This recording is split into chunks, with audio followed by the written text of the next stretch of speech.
제9장. 그런즉 우리가 무슨 말을 하리요? 하나님께 불의가 있느냐? 그럴 수 없느니라. 모세에게 이르시되 내가 궁휼히 여길 자를 궁휼히 여기고 불쌍히 여길 자를 불쌍히 여기리라.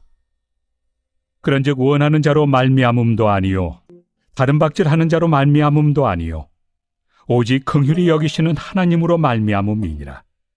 성경이 바로에게 이르시되 내가 이 일을 위하여 너를 세웠으니 곧 너로 말미암아 내 능력을 보이고 내 이름이 온 땅에 전파되게 하려 함이라 하셨으니 그런즉 하나님께서 하고자 하시는 자를 긍휼히 여기시고 하고자 하시는 자를 완악하게 하시느니라.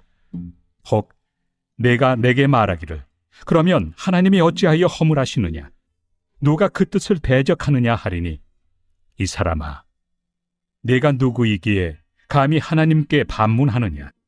지음을 받은 물건이 지은 자에게 어찌 나를 이같이 만들었느냐 말하겠느냐? 토기장이가 진흙 한 덩이로 하나는 귀히 쓸 그릇을 하나는 천히 쓸 그릇을 만들 권한이 없느냐? 만일 하나님이 그의 진노를 보이시고 그의 능력을 알게 하고자 하사 멸하기로 준비된 진노의 그릇을 오래 참으심으로 관용하시고 또한 영광 받기로 예비하신 바 긍휼의 그릇에 대하여 그 영광의 풍성함을 알게 하고자 하셨을지라도 무슨 말을 하리요? 이 그릇은 우리니 곧 유대인 중에서뿐 아니라 이방인 중에서도 부르신 자니라. 삶에서 이해할 수 없는 일들을 경험할 때 우리는 하나님의 자비와 정의의 의문을 품게 됩니다. 하나님이라면 용서를 해주셔야 되는 거 아닐까? 불의한 상황에서 하나님 왜 침묵하실까? 하지만 하나님의 주권을 나의 생각으로 다 이해할 수 없습니다. 오늘 본문에서 바울은 사람의 지식으로 다 이해할 수 없는 하나님의 주권을 신뢰하라 라고 말합니다. 또한 하나님은 결코 불의하지 않으시기 때문에 그 뜻은 언제나 선하시다라고 고백합니다. 바울의 고백은 우리가 하나님의 뜻을 이해하지 못하는 순간에도 그분의 주권을 신뢰하며 순종해야 한다라는 사실을 가르쳐주죠. 하나님이 어떤 분이기에 우리는 모든 순간에 하나님의 주권을 신뢰해야 되는 겁니까? 첫째로 하나님은 긍휼을 베푸실 자에게 긍휼을 베푸시는 사랑의 하나님이십니다. 바울은 출애굽기 33장 19절을 인용하여 하나님께서는 인간의 공로나 노력과 무관하게 긍휼과 자비를 베푸신다라고 이야기합니다. 이 말씀은 우리가 하나님의 은혜로 구원받는다는 사실을 기억하게 하죠. 우리는 종종 나의 의로움을 자랑하거나 다른 사람과 비교하면서 하나님의 공의를 평가하려는 유혹에 빠지곤 합니다. 구원의 이유를 은혜가 아닌 조건에서 찾으려 하는 죄인된 모습이 여전히 우리에게 있는 것이죠. 하지만 우리에게 자격이 있어서 하나님이 우리를 구원하신 게 아닙니다. 우리는 긍휼의 은혜 안에 있다는 사실 안에 감사해야 되는 것이죠. 우리의 구원은 전적으로 하나님의 긍휼에 기초하고 있으며 그러므로 우리는 겸손히 감사함으로 살아가야 되는 것입니다. 둘째로 하나님은 때로는 완악한 인간의 마음을 통해 당신의 뜻을 보이십니다. 바울은 애굽의 바로를 예로 들어서 하나님의 주권적 일하심을 설명하죠. 하나님은 바로를 왕으로 세우셔서 그를 통해 자신의 권능을 나타내시고 모든 민족에게 하나님의 이름을 알리십니다.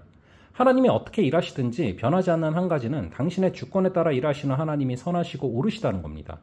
그러나 성경은 바로가 스스로 마음을 완악하게 한 사실도 함께 전하고 있습니다.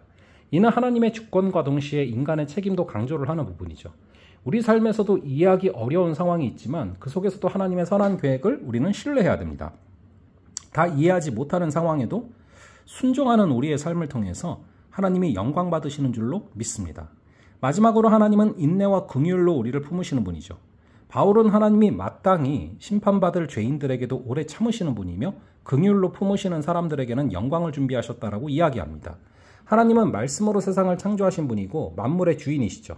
그렇기 때문에 그분이 원하시는 대로 피조물을 사용하셔도 부당하다라고 말할 수가 없습니다.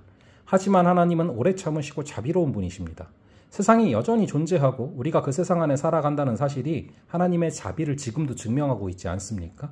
하나님은 당신의 긍휼을 통해서 우리를 부르시고 유대인뿐 아니라 이방인에게도 복음을 주셨습니다. 그러므로 우리는 그 은혜에 감사하며 믿음으로 순종하는 삶을 살아야 됩니다.